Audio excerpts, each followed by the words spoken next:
a mensagem de hoje, então tem um objetivo evangelístico, né? Tem 4 tipos de mensagem lá, de consolo, né? Evangelística, de convite no nosso livro, né? De convite a ter uma aproximação maior com Deus. Mas acho que até pelo ministério que a gente desenvolve, né? As mensagens evangelísticas, elas têm um sentido maior para mim, né? Parece que me identifico muito com as mensagens evangelísticas, né? Então eu queria... Efésios 2, 1 a 10. Eu tinha pego 1 a 5, mas quando eu fui concluir a mensagem faltava uma parte, daí eu tive que voltar lá e acrescentar. Isso é bom, né? Ela não dava assim o fechamento, né? Isso acontece. E aí eu quero pedir para alguém ler para nós, para não ficar só eu falando, né?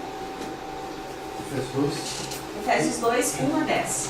Ele vos deu vida, estando vós mortos nos vossos delitos e pecados, nos quais andaste outrora, segundo o curso deste mundo, segundo o príncipe da potestade do ar, o espírito que agora atua nos filhos da desobediência, entre os quais também nós andamos outrora, segundo as inclinações da nossa carne, fazendo a vontade da carne e dos pensamentos, e éramos da natureza filhos da ira, como também os demais. Então desce. Alguém quer ler? Mas Deus, sendo rico em misericórdia, por causa do grande amor com que nos amou, e estando nós mortos em nossos delitos, nos deu vida juntamente com Cristo. Pela graça sois salvos. E juntamente com Ele nos ressuscitou e nos fez assentar nos lugares celestiais em Cristo Jesus, para mostrar nos séculos vindouros a suprema riqueza da sua graça, em bondade para conosco em Cristo Jesus. Pois vocês são salvos pela graça, por meio da fé. Isso não vem de vocês, é dom de Deus. Não por boas obras, não é para que ninguém se glorie, porque somos criação de Deus, realizadas em Cristo Jesus, para fazermos por bom, os quais Deus preparou antes de nós, para nós praticarmos. Então, a última NVI é a tradução mesmo da que eu tenho aqui. Mas o objetivo dessa mensagem, o que é, né? É nos fazer refletir sobre como é a nossa vida sem Cristo e como é a nossa vida com Cristo, né? Ele nos traz a reflexão que a nossa vida sem Cristo, ela nos traz a escuridão, a morte, né? O desespero, o desamparo. E nada que nós façamos, nós humanos façamos, nos permite alcançar a graça de Deus, né? Porque isso não depende de nós. Deus, Ele mostrou também através do seu Filho, né? O amor incondicional que Ele tem por nós, né? Desde da queda do homem, Deus tem essa preocupação de nos resgatarmos, né? E isso não depende de nós. Então, né, a graça do Senhor é dom gratuito, e para isso Ele, então, tem algumas, vamos dizer assim, alguns passos, né? Algumas decisões que nós precisamos fazer para que a gente possa permanecer na graça do Senhor, né? E que a gente possa, então, realmente ter uma nova vida, né? Então, o primeiro ponto dessa mensagem nos faz refletir lá no versículo 1, né? O homem sem Cristo. Qual é a condição do homem sem Cristo? O apóstolo Paulo mostra no versículo 1 que sem Cristo nós estávamos mortos, perdidos em nossos pecados e afastados de Deus na escuridão, né? Também tem Isaías 59:2 que fala: mas as suas maldades separaram vocês do seu Deus, os seus pecados esconderam de vocês o rosto dele, e por isso ele não os ouvirá.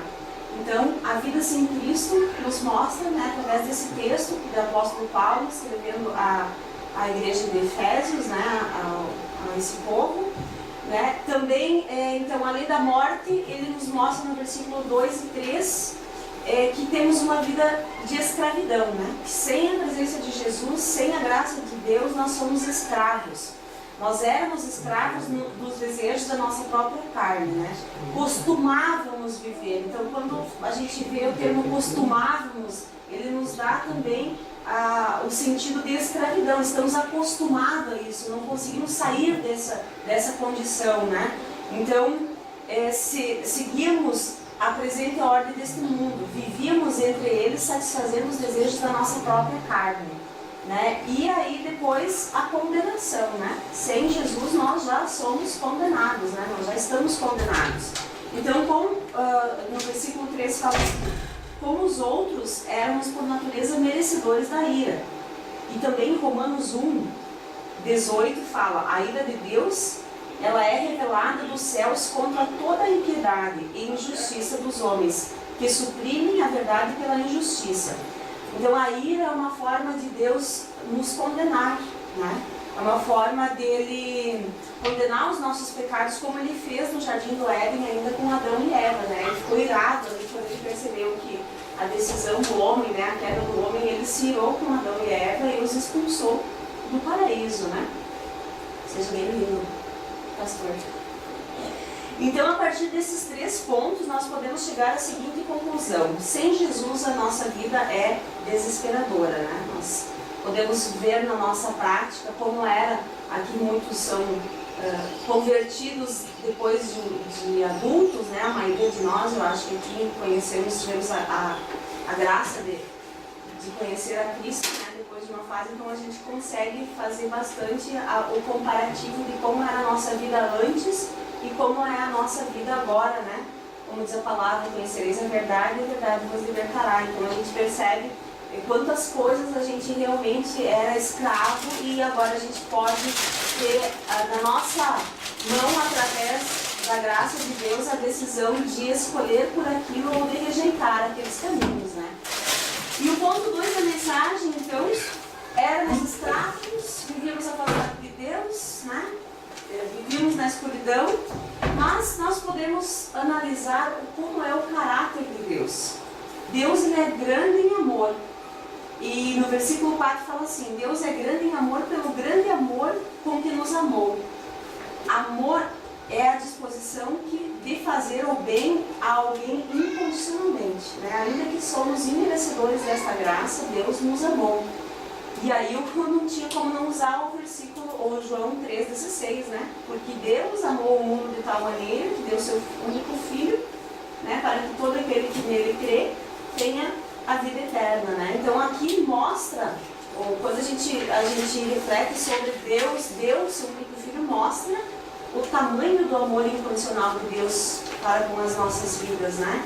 E aí também nos faz pensar como que é o nosso caráter com relação ao caráter de Deus, né? Quantas vezes nós julgamos, quantas vezes nós condenamos, né? E porque a gente julga pelo nosso próprio ponto de vista, né? Pela nossa própria injustiça, vamos dizer assim, né?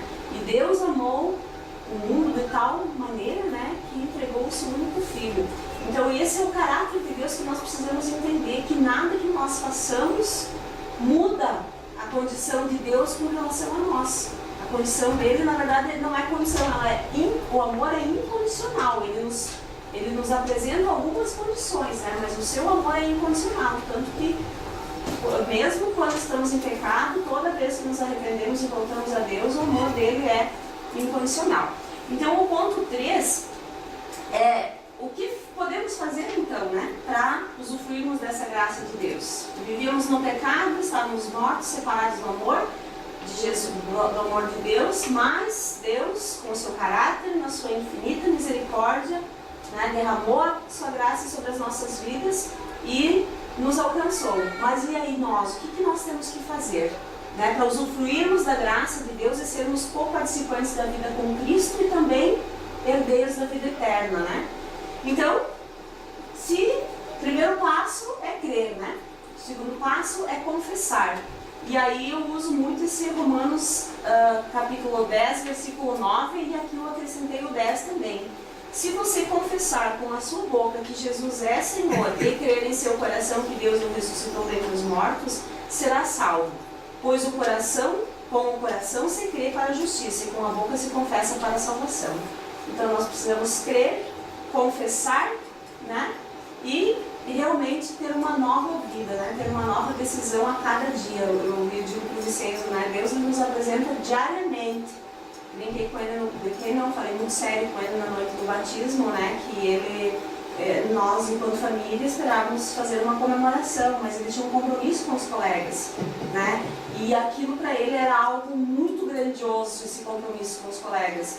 E eu, na condição ali de não querer, talvez criar uma frustração nele, tipo, fazer com que a igreja fosse um peso, o batismo fosse um peso, a gente não discutiu, não questionou, deixamos que ele fosse para a pizzaria dos amigos. E acabamos saindo correndo daqui, né? E nem recebemos cumprimentos direito da igreja. Aquilo me doeu tanto que eu fui para casa, perdeu o sentido para mim. Chorei, quietinho no meu canto, né? Mas no dia seguinte eu senti que eu precisava ter essa conversa com ele. E eu chamei ele e falei, filho, eu preciso abrir meu coração para ti porque meu coração está doendo muito. Para mim, o batismo, o sentido do batismo para a tua vida é algo que não tem explicação. Só que a gente não teve a oportunidade de comemorar isso porque você estava tão decidido a ir na pizzaria com os amigos que eu entendi que se a gente confrontasse isso, iria criar um problema e uma revolta da tua parte. Mas eu quero te fazer uma pergunta, como foi estar na pizzaria com os amigos ontem? Realmente foi assim algo sobrenatural que você queria tanto e você ficou tão realizado assim? E, na verdade se frustrou, porque ele chegou lá e imaginava que estava conversando com os amigos e tal, e os amigos estavam tudo no playground brincando, né? E aí ele se frustrou tanto que ele disse para o pai, venha me buscar às 11h30 da noite porque nós queremos ficar muito tempo junto. E quando era nem 11 horas eu estava ligando para o pai buscar, então ele voltou para casa murcho, né? E aí eu disse para ele, filho, isso é Deus já falando contigo na noite do teu batismo. É mostrando para você as escolhas que o mundo oferece, né? As ofertas do mundo e as escolhas que nós temos que fazer. Você escolheu ir lá, nossa família não comemorou o teu batismo do jeito que merecia ser comemorado, você ficou frustrado, nós ficamos frustrados. E isso Deus vai fazer sempre na nossa vida. Deus sempre vai apresentar dois caminhos para nós decidir, né? Diariamente nos apresenta. E aí eu falei, uma criança de 10 anos não tem o discernimento de decidir qual é o melhor caminho, por isso que existem os pais. Né? E aí ele entendeu, chorou, pediu desculpas, né? Se arrependeu. Eu falei, não, eu vou te perdoar sempre, porque Deus nos perdoa sempre. Mas você precisa entender que diariamente serão apresentadas ofertas que nós precisamos entender as prioridades. Primeiro lugar vem a Deus, segundo lugar vem a nossa família. Né? Isso são as prioridades. Então, meus amados, o que eu quero encerrar a mensagem aqui, que eu acho que eu consegui ficar dentro dos 10 minutos, né, dizendo, né, trazendo nós refletirmos como é essa nossa vida em Cristo e as decisões que nós temos que tomar diariamente para permanecer toda essa vida em Cristo. Né? Não é fácil. Não é fácil para uma criança, não é fácil para um jovem, não é fácil para um adulto, porque nós temos que lutar contra a nossa carne todos os dias. A gente tem que matar a nossa carne todo dia para sair do jugo da escravidão e estarmos na presença do Senhor, né? Então, eu acho que eu mudei o contexto do final, quando eu estava dando um testemunho que não estava no contexto aqui, mas como diz o João, né, o Espírito Santo sabe porque nos guia, né?